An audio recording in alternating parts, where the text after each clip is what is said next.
The scent of dust and dried roses clung to the air in the grand, sombre house of Don Alvaro de Silva. For Isabel, his daughter, it was the perfume of her gilded cage. Granada, a jewel of Andalusia, shimmered outside her barred windows, but her world was confined to hushed rooms, needlework, and the ever-present expectation of an advantageous marriage. She was in her early 20s, with eyes that held a restless intelligence, a yearning for a horizon wider than the tapestry she was perpetually stitching. Her father, a man whose pride was as unyielding as the Sierra Nevada mountains that framed the city, saw in her only a vessel for dynastic ambition. "A good match, Isabel," he'd rumble, his voice echoing in the vaulted ceilings, "secures our name, our future." But Isabel dreamt of poetry that spoke of more than courtly love, of music that stirred the soul rather than merely gracing a formal dance. In the labyrinthine alleys of the Albaycin, Granada's ancient Moorish quarter, Mateo, a man in his late 20s, moved with a quiet caution. His hands, calloused from his work as a luthier and tile-maker, possessed a surprising deftness, coaxing beauty from wood and clay.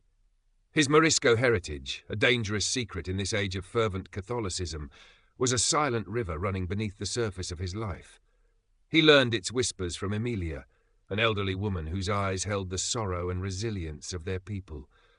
"The brightest flame attracts the harshest wind, my son," she'd often tell him, her voice like rustling leaves. "Be like the deep river, not the bonfire."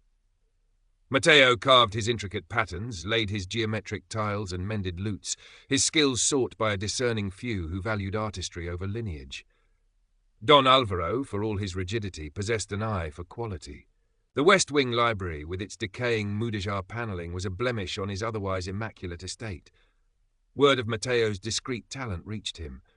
"A craftsman, they say, from the Albaycin," his majordomo reported, "skillful and quiet." Don Alvaro, valuing discretion as much as skill, agreed. Mateo arrived at the De Silva Casona like a shadow. He spoke little, his dark, observant eyes taking in the opulent gloom. Isabel, drawn by the unfamiliar sounds of careful restoration, the gentle tap of a mallet, the scrape of a chisel, found herself drifting towards the library. She saw him one afternoon, his brow furrowed in concentration as he meticulously cleaned a section of intricate woodwork, revealing the faded gold and lapis beneath centuries of grime. He looked up, startled by her presence. For a moment, their eyes met. His were deep, holding a guarded melancholy she found strangely compelling. Hers, he saw, were filled with an unasked question, a flicker of something beyond polite curiosity. "The patterns are Mudéjar, are they not?" she asked, her voice softer than she intended. Mateo nodded, a slight inclination of his head. "From a time when many hands worked together, señorita." His words, simple yet resonant, hung in the air. It was a brief exchange, formal yet charged with an unspoken recognition, a shared sensibility that startled them both. The next day, Fray Lorenzo de Guzman paid a visit to Don Alvaro. The friar was a man in his mid-40s, tall and ascetic, his presence casting a chill even in the sun-drenched courtyard. His piercing eyes, the colour of cold steel, missed nothing. As Don Alvaro expounded on his plans for Isabel's marriage, Fray Lorenzo's gaze swept the room, lingering on a book of verse Isabel had left open, then drifting towards the distant sounds from the library. "Vigilance, Don Alvaro," the friar said, his voice smooth but edged with flint. "The soul is a garden that requires diligent weeding, lest unorthodox influences take root." His eyes flicked towards the library again, a silent, ominous punctuation. The air grew colder. Intrigued by that first brief exchange, Isabel found pretexts to return to the library. She would inquire about the progress, her questions subtly probing beyond the mere craft, touching upon the history, the symbolism within the Mudéjar designs. Mateo, initially reserved, found himself responding to her genuine interest. He spoke of the geometry, the flow of the patterns, the forgotten artisans. He never mentioned his heritage directly, but in his explanations of the art, Isabel sensed a deeper, personal connection, a reverence for a past that the city officially sought to erase. "They say these patterns speak of infinity," she mused one afternoon, tracing a star shape with her fingertip. "Perhaps," Mateo replied, his voice low. "Or perhaps they are a map of the soul, always seeking a center." Their conversations became small islands of understanding in Isabel's constrained world. She brought him cool water on warm afternoons, a small gesture of kindness that breached the chasm of their stations. Anna, Isabel's loyal maid, a woman in her mid-30s with watchful eyes, observed these encounters with a growing unease. She facilitated the delivery of Isabel's messages, a request for a specific book to be moved, an inquiry about a particular wood, but her heart hammered with each errand that brought her mistress near the quiet craftsman. Emilia, too, noticed a change in Matteo, a new light in his eyes, a distraction in his usually focused demeanor. "That house, Matteo," she said one evening, as they sat in the small jasmine-scented patio behind her humble dwelling in the Albaicin. "It is a place of power, and power is a treacherous current for our kind." She told him a story, a veiled allegory of a nightingale that sang too sweetly near the falcon's nest. Matteo listened, a knot tightening in his chest, but the memory of Isabel's intelligent gaze, her earnest questions, was a warmth he couldn't easily dismiss. Fray Lorenzo's presence in Granada seemed to grow more pronounced. He delivered a series of sermons at the cathedral, his words like scourges lashing out against hidden impieties, the lingering shadows of the infidel, and the moral laxity that allowed such taints to persist. He made more frequent visits to the de Silva household, his conversations with Don Alvaro invariably turning to Isabel's spiritual well-being. He would engage Isabel directly, questioning her on points of doctrine, his eyes searching hers for any flicker of doubt or unconventional thought. "A noblewoman's piety, Doña Isabel," he once remarked, his smile thin as a blade, "is a beacon for the community. It must burn pure and unwavering." Don Alvaro, increasingly unnerved by Fray Lorenzo's pointed attentions and Isabel's continued lack of enthusiasm for the marriage he had all but finalized, grew sterner. "You will attend Mass more regularly, Isabel, and spend less time with distractions." His gaze, too, flickered towards the library. But the connection between Matteo and Isabel had taken root, a clandestine bloom in a walled garden.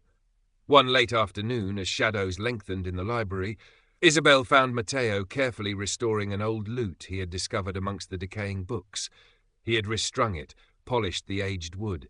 Hesitantly he plucked a melody, a haunting, melancholic tune that seemed to echo the hidden sorrows of the Albaicin. It was music unlike any Isabel had ever heard, filled with a longing that resonated deep within her. "It is beautiful," she whispered, tears welling in her eyes. Matteo stopped, his face unreadable. "An old song, señorita, from a forgotten time." In that shared moment, in the resonance of that forbidden music, their feelings were acknowledged without a word. Love, as perilous as it was profound, had unfurled. He later carved a tiny, perfect wooden nightingale, so small it could be hidden in her palm, and left it for her amongst the books. She, in turn, pressed a sprig of jasmine from her hidden garden between the pages of a book of poetry he had admired, a book by Garcilaso de la Vega, whose verses spoke of a love that defied convention. The danger, however, was a constant shadow. One evening, Anna, her face pale with terror, rushed to Isabel. "Señorita, I think Don Alvaro's majordomo saw me take the note to the library for you." He looked suspicious. A chill ran down Isabel's spine. The walls felt as if they were closing in. Fray Lorenzo's next sermon was a masterpiece of veiled accusation. He spoke of wolves in sheep's clothing, of hidden cankers corrupting noble houses from within, of the sacred duty to expose and purge such evils. His eyes seemed to bore into Isabel where she sat with her father. That night, Matteo and Isabel met in the overgrown, moonlit corner of the Carmen, their secret haven. The air was thick with the scent of night-blooming flowers and despair. "We cannot continue," Matteo said, his voice hoarse. "It is too dangerous, for you." "And what of you, Matteo?" Isabel cried softly, clutching his hand. "What life is there for you, always hiding, always fearing?" They spoke of escape, a wild, impossible dream of a place where their love would not be a crime. But the reality of their world, the power of the church, the unyielding social order, crushed the fantasy before it could take flight. "There is no such place for us, mi alma," Matteo whispered, his heart breaking. He knew his presence, his very blood, would condemn her anywhere in Christendom. The trap, when it was sprung, was cruelly efficient. Fray Lorenzo had cultivated his informants well. Perhaps it was the suspicious majordomo, or a servant girl eager for a sliver of the friar's favour. One sweltering afternoon, as Isabel met Matteo in the library, ostensibly to review the final touches on the restored panelling, the heavy doors burst open. Fray Lorenzo stood framed in the archway, his face a mask of cold triumph. Behind him, grim-faced alguaciles filled the doorway. "So the hidden canker reveals itself," Fray Lorenzo intoned, his voice resonating with chilling satisfaction. Matteo instinctively stepped in front of Isabel. "Señorita, go!" But it was too late. The constables surged forward. "Matteo Dei," one began, then faltered, as if his surname was too tainted to utter, "you are arrested in the name of the Holy Office, for heresy, witchcraft, and the corruption of a noble soul." Isabel cried out, lunging forward, but her father, who had appeared as if from nowhere, his face a mask of horror and disbelief, seized her arm in a brutal grip. "Silence, girl! You know nothing of this," he hissed, his eyes darting fearfully towards Fray Lorenzo. "I know he is a good man," Isabel sobbed, struggling against her father's hold, as Matteo was dragged away, his dark eyes finding hers one last desperate time. "He has done nothing wrong." Fray Lorenzo watched, a flicker of something akin to pleasure in his cold eyes. "Your daughter, Don Alvaro," he said softly, "will require guidance and purification." Don Alvaro, ashen-faced, pulled Isabel away, her cries echoing in the suddenly vast and empty library.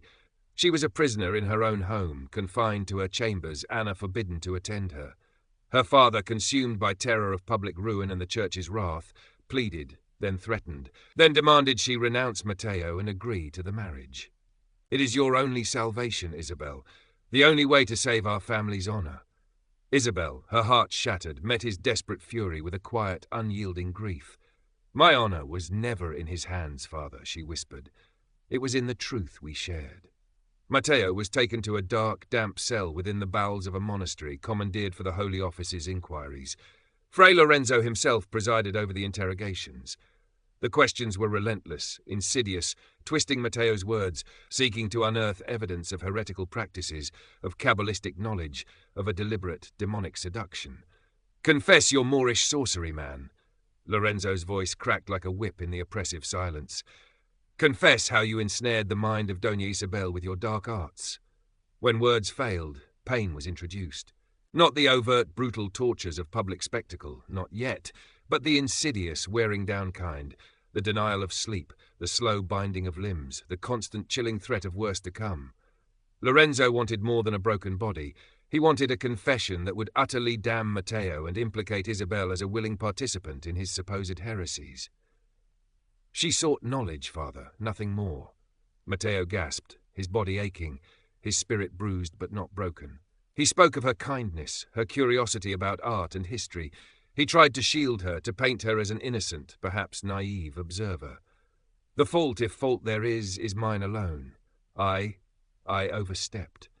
He would not give Lorenzo the satisfaction of seeing him completely undone, nor would he betray the purity of what he and Isabel had shared by confessing to the grotesque sins the friar imagined.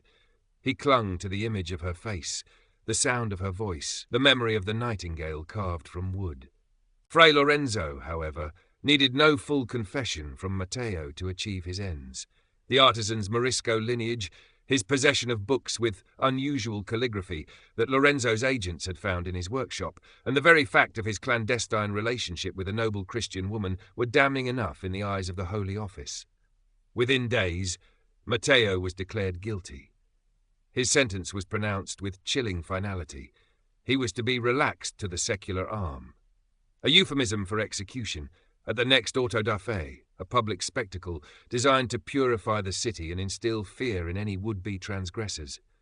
He was a heretic, a seducer, a blight on the Christian fabric of Granada. The news of Matteo's condemnation, smuggled to Isabel by a sympathetic young servant girl who had once received a kindness from Anna, fell upon her like a death knell.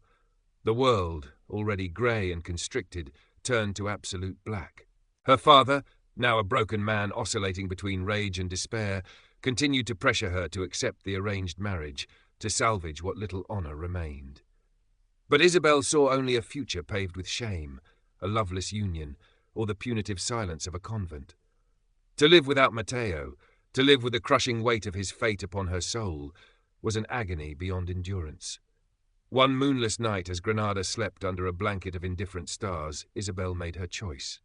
Perhaps it was a vial of laudanum, hoarded from her mother's old remedies, that Anna, in a final, desperate act of pity and loyalty, had managed to slip past the guards Don Alvaro had posted at her door. Or perhaps it was the small, sharp letter opener from her writing desk. The details would be forever obscured by the family's shame. When they found her the next morning, she lay still and pale upon her bed, a single dried jasmine blossom clutched in her hand. Don Alvaro's anguished cry was muffled by the thick stone walls. The official cause of death was recorded as a sudden, tragic seizure, a manifestation of her delicate female constitution, overwhelmed by grief for a distant, unnamed sorrow. Fray Lorenzo received the news of Doña Isabel's demise with a sombre nod, interpreting it as God's swift judgment upon a soul that had strayed too close to corruption. His sermon the following Sunday was a powerful oration on the fragility of virtue and the terrible wages of sin, his influence in Granada further solidified. Don Alvaro de Silva aged decades in a matter of weeks. He moved through his grand house like a ghost, the library wing forever sealed, the silence broken only by his hollow coughs. The advantageous marriage, of course, never took place. The family's honour, though a private ruin, was